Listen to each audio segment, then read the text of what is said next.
नमो भगवते वासुदेवाय नमः। भक्तों, आज का वीडियो बहुत ही महत्वपूर्ण होने वाला है। जो भी भक्त कार्तिक के पूरे महीने यदि कुछ विशेष ना कर पाए हों, जैसे कि तारों की छांव में स्नान करना, रोज सुबह शाम तुलसी की सेवा करना, दीपदान करना जैसे कार्य ना कर पाए हों, तो मैं चाहूंगी कि कार्तिक के अंतिम 5 दिनों में यानी कि देवउठनी एकादशी से लेकर पूर्णिमा तक यह 5 कार्य करके आप अपने जीवन को ही नहीं अपने अनेक जन्मों के सफल कर लीजिए।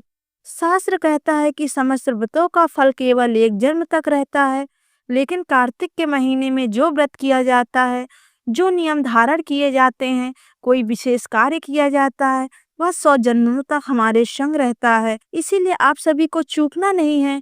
भक्तों, कार्तिक माह के इन अंतिम 5 दिनों में या 5 करके अपने जीवन को ही नहीं अपने जन्म जन्मांतर को सफल कर लीजिए।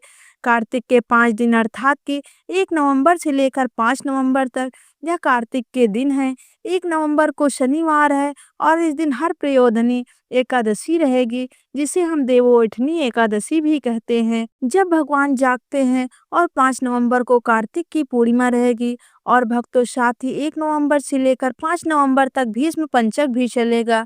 अब ऐसे में यदि आप इन 5 पावन पवित्र दिनों में जिसके अंतर्गत एकादशी आती है, जिसके अंतर्गत प्रदोष व्रत आएगा, जिसके अंतर्गत बैकुंठ चतुर्दशी आएगी, जिसके अंतर्गत आपकी कार्तिक पूर्णिमा आएगी, जिसके अंतर्गत आपको भीष्म पंचक आएंगे, तो ऐसे पावन पवित्र 5 दिनों में आप इन 5 कार्य करके अपने जीवन को सफल कीजिए। तो चलिए अब जान लीजिए कौन कौन से वे 5 कार्य हैं जो आपको करने हैं।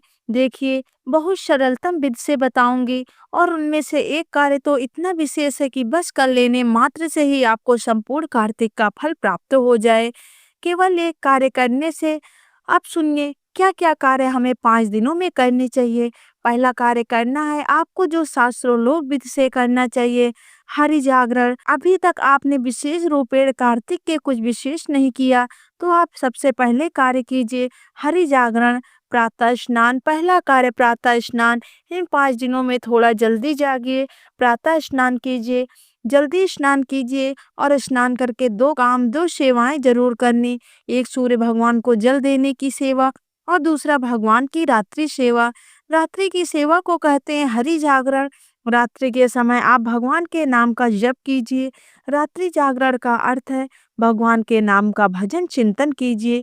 जितनी देर आपसे रात्रि जागरण हो सके आप रात्रि जागरण करने का प्रयास कीजिए। तीसरा काम है तुलसी सेवन। क्यों नहीं, इन कार्तिक के महीने में तुलसी की सेवा की जाए। अपने घर में जो तुलसी मैया हैं, तुलसी माता की सेवा करने वाले बनो, दीपदान करने वाले बनो। इन 5 दिनों में तुलसी को सुबह और शाम दोनों समय माता तुलसी का दीपदान करो। खूब माता तुलसी को प्रणाम करो, क्योंकि इन्हीं 5 दिनों में तुलसी पूजन भी आता है, तुलसी विवाह भी आता है और तुलसी विवाह करने का अधिकार भी उन्हीं को ही है जिन्होंने साल भर तुलसी माता की सेवा करी हो। इसीलिए कार्तिक के महीने में तुलसी सेवा से वंचित नहीं होना चाहिए। आप तुलसी की सेवा कीजिए, तुलसी माता को प्रणाम कीजिए, 3 बार तुलसी को जल चढ़ाइए, 4 बार तुलसी माता की परिक्रमा कीजिए और सुबह और शाम के समय दोनों टाइम अपने दीपदान करना चाहिए।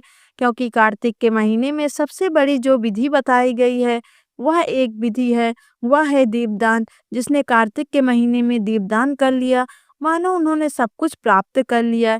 इसीलिए कार्तिक के महीने में सर्वोपरि जो फल प्राप्त होता है वह दीपदान से प्राप्त होता है। शास्त्र कहता है मंत्रहीनम क्रियाहीनम शौचहीनम जन्मादनम सर्वम फलपूर्णायाति। कार्तिकेय दिव्यतम भगवान कहते हैं मुझे फर्क नहीं पड़ता कि आप कितने विद्वान हो, आपने कितने विध से मेरे कार्तिक के महीने का नियम धारण किया है, आपने कौन सा मंत्र शुद्ध पढ़ा है, कौन सा श्लोक शुद्ध पढ़ा है, मुझे इसको कोई लेना देना नहीं है। मुझे तो मात्र केवल कार्तिक के महीने में हमने कहीं पर भी कोई त्रुटि करी हो, केवल दीपदान करने से हमें फल प्राप्त हो जाता है।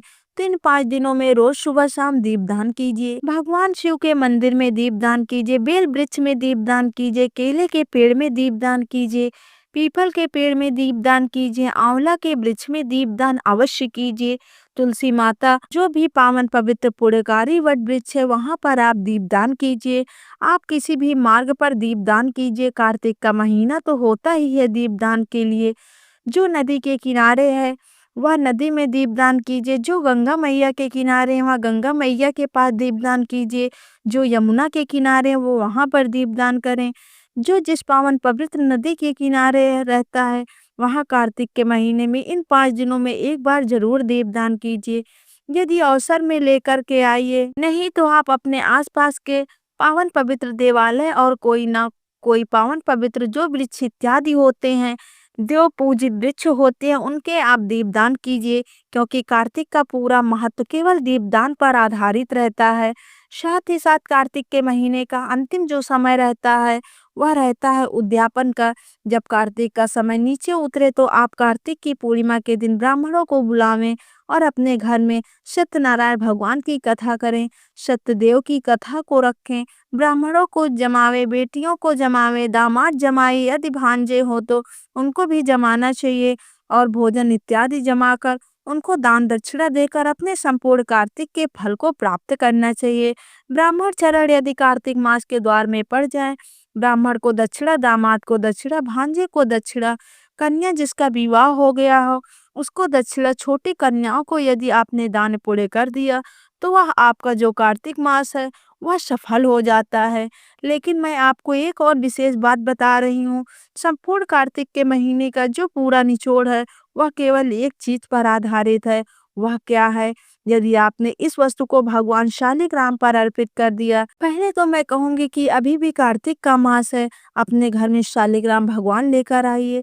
जिनके घर में शालिग्राम भगवान अभी तक ना आ पाए और दूसरा घर में यदि शालिग्राम भगवान अभी नहीं है, तो आप भगवान की मूर्ति को इस विशेष वस्तु को अर्पित करें और यह विशेष द्रव्य या अनमोल वस्तु यदि भगवान नारायण पर चढ़ जाए, पूरा आपका कार्तिक का महीना सफल हो जाता है। सुनिए, शास्त्र क्या कह रहा है कि बिलपत्रेन या देव्या कार्तिकेय धनु पूजिते महाभक्त मुक्त पेशा मदेवजिता। क्या सुंदर बात कही है कि कार्तिक के महीने में एक भी बेल का पत्ता यदि शालिग्राम भगवान के ऊपर चढ़ जाए, भगवान विष्णु के ऊपर चढ़ जाए, तो पूजते महाभक्तम, वह भक्त जो पूजन कर रहा है वह समस्त दोषों से मुक्त हो जाता है। इतनी बड़ी महिमा है कि कलवर्धनम, वह कलयुग का दमन कर लेता है। जो कार्तिक के महीने में बेलपत्र भगवान नारायण के ऊपर अर्पण करता है, जहाँ भगवान शिव को बेलपत्र प्रिय है वहीं भगवान नारायण को भी बेलपत्र अत्यंत प्रिय। आप एक बेल का पत्ता इन 5 दिनों में भगवान नारायण के ऊपर चढ़ाने का प्रयास कीजिए, लेकर आइए, शुद्ध कीजिए और भगवान नारायण के ऊपर बेलपत्र अर्पण कर दीजिए। क्या होगा? संपूर्ण कार्य आपके सिद्ध हो जाएंगे। अब कार्तिक के महीने में जाते जाते जो विशेष कार्य आपने कर लेना चाहिए वह तो काम है।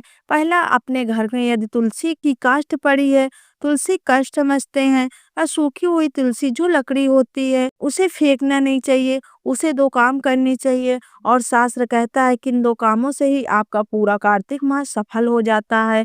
शास्त्र कहता है कि यदि 2 कार्तिक के महीने में या आगे पीछे भी, लेकिन कार्तिक के महीने की विशेष बता रही हूँ, यदि आप तुलसी की सूखी हुई लकड़ी से हवन कर लें और ओम नमो भगवते वासुदेवाय या भगवान वासुदेव का मंत्र है, मंत्र के माध्यम से यदि आप घृत की आहुति जलती हुई तुलसी को काष्ठ में अर्पित कर दें, तो आपको पग पग पर आपको अश्वमेध यज्ञ फल की प्राप्ति। इतना श्रेष्ठ यज्ञ है तुलसी के काष्ठ के द्वारा। जो पहला काम तो कृपया यहाँ जरूर कर देना है। दूसरा काम आपके विशेष रूपेण कर देना चाहिए।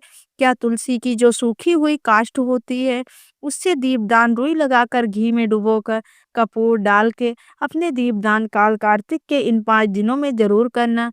क्यों करना है? क्योंकि कहते हैं कि केवल एक काष्ठ के माध्यम से किया गया दीप आपको 1000 नहीं, 1 लाख नहीं, लाखों लाखों गुना, अनंत गुना कह सकते हैं आप लक्ष्य सहस्त्रना लाख हजार आपको फल देने का काम करता है। कैसे बोले तुलसी पाँव के नाथियो दीपक कुत्तो हरे दीप लक्ष्य सहस्त्रना। क्या बात है! लीप दीप लक्ष्य सहस्त्रना पुष्प सल्लवते फलम। कितना सरल विधान बताया। अब बताइए, बड़े बड़े जंगलों में जाकर जो फल प्राप्त नहीं हो पाता वो आपको घर में बैठे बैठे केवल तुलसी के काष्ठ से दीपदान करने से प्राप्त हो रहा है। कोई साधारण बात तो नहीं सकती। इसीलिए कार्तिक के महीने में यह जरूर कर दो। और अंतिम के कार्तिक के महीने में एक विशेष कार्य जो आपको करना चाहिए वह करना है क्या? विष्णु सहस्त्र नाम का एक बार पाठ जरूर कर लीजिएगा। इस कलयुग में विष्णु सहस्त्र नाम का पाठ बहुत विशेष और बड़ा फलदायी है। इस संसार सागर में नहीं भटकना पड़ता। बोले जिनके कार्तिक के मास में हरे नाम सहस्त्रम, जो विष्णु सहस्त्र नाम का पाठ कर ले, करने वाला गजेंद्र मोक्ष पाठ का कर ले, गीता का पाठ कर ले, शिव का पाठ कर ले, को संपूर्ण फल प्राप्त होता है। आपकी एकादशी भी सफल है, आपकी प्रदोष भक्ति भी सफल है, आपका वैकुंठ चतुर्दशी भी सफल है, आपकी कार्तिक पूर्णिमा भी सफल है। आज आप इन 5 कार्यों को मन लगाकर कर लीजिए। कार्तिक के महीने में कीजिए। बस इसी भाव से आप यह वीडियो में आपको समर्पित करती हूँ। भगवान हरि हरि नारायण आप सभी के ऊपर अपनी कृपा बनाए रहे। धन्यवाद।